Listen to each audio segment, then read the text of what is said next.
नमस्कार, मैं ज्ञानेंद्र प्रताप सिंह। स्वागत है आप सभी का एमयू न्यूज में। आज हम एक अत्यंत महत्वपूर्ण विषय जलवायु परिवर्तन का पर्यावरण पर प्रभाव पर चर्चा करेंगे।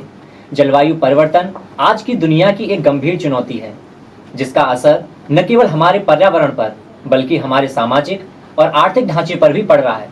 हमारे देश भारत में जलवायु परिवर्तन की समस्याएं बढ़ती जा रही हैं। जैसे जैसे तापमान बढ़ रहा है, मौसम के पैटर्न में भी बदलाव आ रहा है। आज के कार्यक्रम में हम जानेंगे कि ये परिवर्तन हमारे पर्यावरण को कैसे प्रभावित कर रहे हैं और इसे रोकने के लिए हम क्या कर सकते हैं। इसी विषय पर चर्चा करने के लिए हमारे साथ स्टूडियो में मेहमान हैं डॉक्टर संतोष कुमार गौतम। आप मंगलायतन विश्वविद्यालय के पत्रकारिता एवं जनसंचार विभाग के विभागाध्यक्ष के पद पर कार्यरत हैं। दूसरे विशेषज्ञ हमारे साथ मौजूद है साइंटिस्ट प्रोफेसर रविकांत जी। आपको रासायनिक विज्ञान के क्षेत्र में शोध का लंबा अनुभव है। आपके नाम पर कई पेटेंट दर्ज हैं। वर्तमान में आप मंगलायतन विश्वविद्यालय में डीन रिसर्च के पद पर कार्यरत हैं। आप दोनों का हमारे कार्यक्रम में बहुत बहुत स्वागत है। धन्यवाद। सर, आपसे अनुरोध है कि आप हमारे दर्शकों को बताइए कि जलवायु परिवर्तन आखिरकार है क्या चीज। जलवायु परिवर्तन एक ऐसी प्रक्रिया है जिसमें पर्यावरण का जो मौसम है या उसका असर है वो कंडीशंस के कारण चेंज होता रहता है। कुछ ऐसी कंडीशंस हैं जैसे ग्रीन हाउस गैस का इफेक्ट है जी। बहुत सारी और गैसें हैं जिनके कारण इसका परिवर्तन होता रहता है और इस कारण मौसम में पर्यावरण में बहुत सारे परिवर्तन चेंजेस होते रहते हैं और इसका असर ये होता है कि जो हमारे जीव जंतु यहाँ पर रह रहे हैं धरती पर, उन पर उसका एडवर्स इफेक्ट पड़ता है। सर, आपसे पूछना चाहिए कि जलवायु परिवर्तन के क्या कारण हैं और ये क्यों हो रहा है। देखिए, अगर जो हम जलवायु परिवर्तन के कारणों को देखें तो उसमें सबसे बड़ा कारण जो है वो विकास है। आज के समय में मानव जिस तरीके से विकास को हासिल करने के लिए बहुत सारे, हम बात करें कि विकास को हासिल करने के लिए बहुत सारे रिसर्च कर रहा है, या फिर हम बात करें कि बहुत सारे जो उसकी पॉपुलेशन जो बढ़ती जा रही है वो मेन कारण है। जैसे कि जब पॉपुलेशन बढ़ती है तो उसकी ज़रूरतें बढ़ती हैं मानव की। अब ज़रूरतें बढ़ेंगी तो उसके लिए चाहिए कि भूमि चाहिए जहाँ पे जो वो रहता है उसके लिए। अब देखेंगे बड़े बड़े शहर जो हैं वो जंगलों को काट कर बना दिए गए हैं जी। तो एक तो दिक्कत ये आती है कि विकास के कारण भूमि जो है जंगल की वो कम हो रही है। और दूसरा कारण अगर जो हम देखें कि औद्योगिकरण, ये औद्योगिकरण हो रहा है। अब उससे जो है होता क्या है कि जो कारखानों से गैस निकलती है जिसे ग्रीन हाउस गैस इफेक्ट बोलते हैं। अब उसके कारण होता है क्या कि जो वातावरण है उसमें गर्मी उत्पन्न हो रही है। अब उस गर्मी के कारण क्या होता है कि पर्यावरण में या जलवायु परिवर्तन होते हैं। सर, आपको क्या लगता है कि क्या और भी कोई कारण है जलवायु परिवर्तन के। जैसा कि सर ने बताया अभी, संतोष सर ने, कि इसका मेन कारण जो है वो शहरीकरण है। बहुत सारे पेड़ों का कटना, हमारे जो वातावरण में बहुत सारे जो पेड़ है पौधे हैं उनका शहरीकरण होने के कारण इनका कटना हमारे लिए मेन ड्रॉबैक है। दूसरा क्या है, नंबर ऑफ व्हीकल्स का बढ़ना, वाहनों का बढ़ना भी एक बहुत इंपॉर्टेंट फैक्टर्स है जिसके कारण कि वातावरण में चेंज होता है। और इसके अलावा जो हम लोग ये अपने इलेक्ट्रिक अप्लायंसेस यूज करते हैं for the benefit of the house holds, like AC है, फ्रिज है, रेफ्रिजरेटर है, तो ये सारे कारण ऐसे हैं जिनके कारण ग्रीन हाउस गैसेस का इमर्जन्स होता है, क्लोरोफ्लोरोकार्बन्स का इमर्जन होता है और इस कारण से एटमॉस्फेयर में हॉटनेस या कह सकते हैं कि गर्मी बढ़ जाती है और ये कहीं ना कहीं हमारे लिए जलवायु परिवर्तन का मेन कारण हो सकता है। सर, जैसे कि हर चीज़ के कोई ना कोई प्रभाव या इफेक्ट रहते हैं, तो हम आपसे जानना चाहें कि जलवायु परिवर्तन के कारण पर्यावरण पर क्या प्रभाव पड़ रहा है। अगर जो जलवायु परिवर्तन के कारण पर्यावरण पे प्रभाव की बात करें तो एक तो है कि वायुमंडल पे सबसे ज़्यादा प्रभाव पड़ रहा है। जब जलवायु परिवर्तन होता है तो वातावरण में गर्मी ज़्यादा उत्पन्न होती है। उसके कारण क्या होता है कि सूखे की स्थिति पैदा होती है और साथ में मौसम में चेंजेस आते हैं। जैसे असमय बारिश हो रही है या फिर कभी कभी होता है कि बारिश ही नहीं हो रही है। तो अब इसके कारण क्या होता है कि जो फसलें हैं या फिर जो हम बात करें कि ज़मीन है उसको ज़्यादा नुकसान होता है। जैसे फ्लड आ गई, फ्लड में क्या होता है कि पेड़ तो है नहीं, अब भूमि कटाव उससे हो जाता है, तो ये दिक्कतें आती हैं। ठीक है सर, रविकांत सर जी, हम आपसे अगला सवाल पूछना चाहेंगे कि एटमॉस्फेरिक जो चेंजेस तो आ ही रहे हैं, साथ साथ में जल स्रोतों की भी कमी आ रही है, क्या इसके अलावा कोई और भी प्रभाव हैं जो कि वातावरण पर पड़े हैं?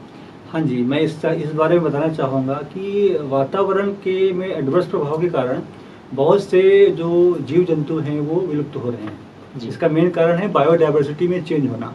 तो उन जीव जंतुओं के कारण क्या है, जब वो विलुप्त हो रहे हैं, कारण ये है कि उनका एडवर्स टेम्परेचर होने के कारण वो अब उस कंडीशन को फेस नहीं कर पा रहे हैं, और उसका कारण क्या हो रहा है कि वो वहाँ से लुप्त हो रहे हैं। तो एक तरह से ये इसका साइड इफेक्ट पड़ रहा है कि हमारी जो बायोडाइवर्सिटी है वो डिस्टर्ब हो रही है।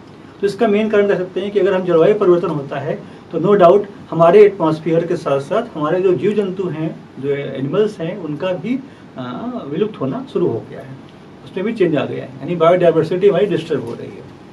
जो एक वेब चेन बनती है, एनिमल वेब चेन बनती है, उसमें भी चेंज आ रहा है, बदलाव हो रहा है। हाँ, जी सर। जैसे कि बहुत सारे एनिमल्स हैं, जैसे कि गौरैया है, जी। और गौरैया विलुप्त हो गई है या फिर हो रही है, या फिर हम देखें वल्चर को, वल्चर लगभग खत्म हो गए हैं इंडिया से। जी। तो ये सब जो जीव जंतु हैं ये विलुप्त हो रहे हैं, ये जलवायु परिवर्तन के कारण ही विलुप्त हो रहे हैं। बिल्कुल ठीक। अच्छा संतोष जी, हम आपसे पूछना चाहेंगे कि जिस तरीके से एटमॉस्फेरिक चेंजेस तो हो ही रहे हैं, साथ में जल स्रोतों की भी कमी हो रही है, वो एक वैश्विक स्तर पर हम आकलन कर रहे हैं, लेकिन यदि बात की जाए स्थानीय आंकड़ों की तो उस पर क्या प्रभाव पड़ रहा है? अगर जो हम स्थानीय स्तर पर देखें जलवायु परिवर्तन का, जी। तो सबसे ज़्यादा प्रभाव जो है वो एग्रीकल्चर के सेक्टर में पड़ रहा है। जलवायु परिवर्तन से होता क्या है कि मौसम जो है एकदम से चेंजेस आ जाते हैं, या फिर सूखे जैसी स्थिति पैदा हो जाती है। जब सूखे की स्थिति पैदा होती है तो क्या होता है कि पानी जो है उसकी कमी आ जाती है। अब पानी की कमी आती है, साथ में वातावरण जो है बहुत गर्म हो जाता है। जब वातावरण गर्म होता है तो पौधे जो हैं वो, उनकी ग्रोथ जो है वो बढ़ जाती है, लेकिन जब ग्रोथ बढ़ती है तो उनको पानी की ज़्यादा ज़रूरत होती है। जी। ऐसे में समय पर पानी देना जरूरी है, लेकिन उस दौरान गर्मी के कारण कीट जो है उनकी भी संख्या बढ़ जाती है, जिसके कारण होता क्या है कि पौधों में बीमारियां उत्पन्न हो जाती हैं, बीमारियां लग जाती हैं। साथ में अगर जो हम देखें कि गर्मी के कारण जल स्रोत जो है उनकी कमी आ जाती है। पहले अगर जो देखें तो हर गांव में जल स्रोत होते थे, तालाब होते थे, जी। और उनमें पानी एकत्रित किया जाता था।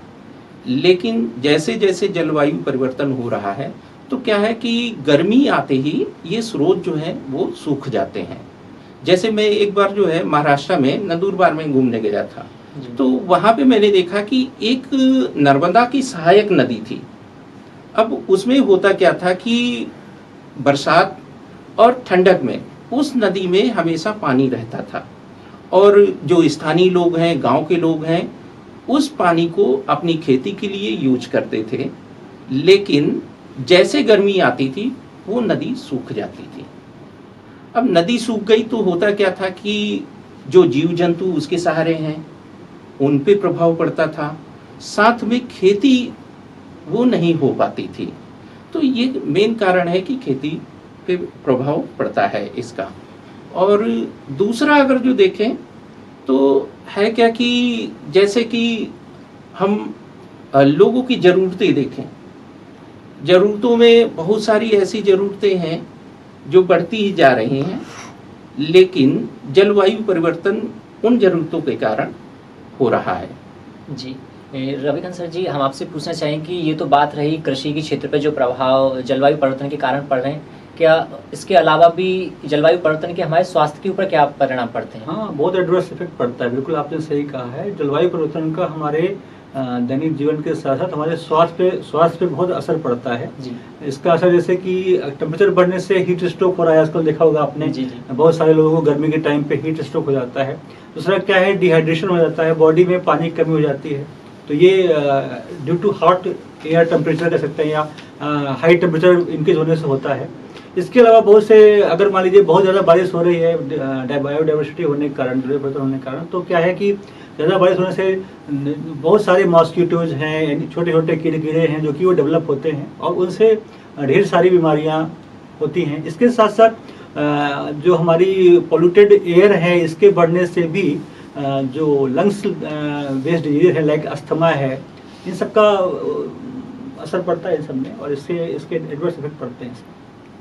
अच्छा संतोष जी, हम आपसे पूछना चाहेंगे कि जलवायु परिवर्तन के जो इतने सारे नकारात्मक इफेक्ट हमारे ऊपर पड़ रहे हैं, इनसे निपटने के लिए कोई और उपाय हैं? अगर जो हम जलवायु परिवर्तन की बात करें कि जो इसके प्रभाव पड़ रहे हैं, उससे निपटने के लिए हमें सामुदायिक स्तर पर प्रयास करना चाहिए जी। जैसे समुदाय को एक साथ मिलकर पौधरोपण करना चाहिए। पौधरोपण से क्या होगा कि वृक्ष जो हैं वो ज़्यादा से ज़्यादा होंगे, क्योंकि वृक्ष से ही कार्बन डाइऑक्साइड का अवशोषण होता है।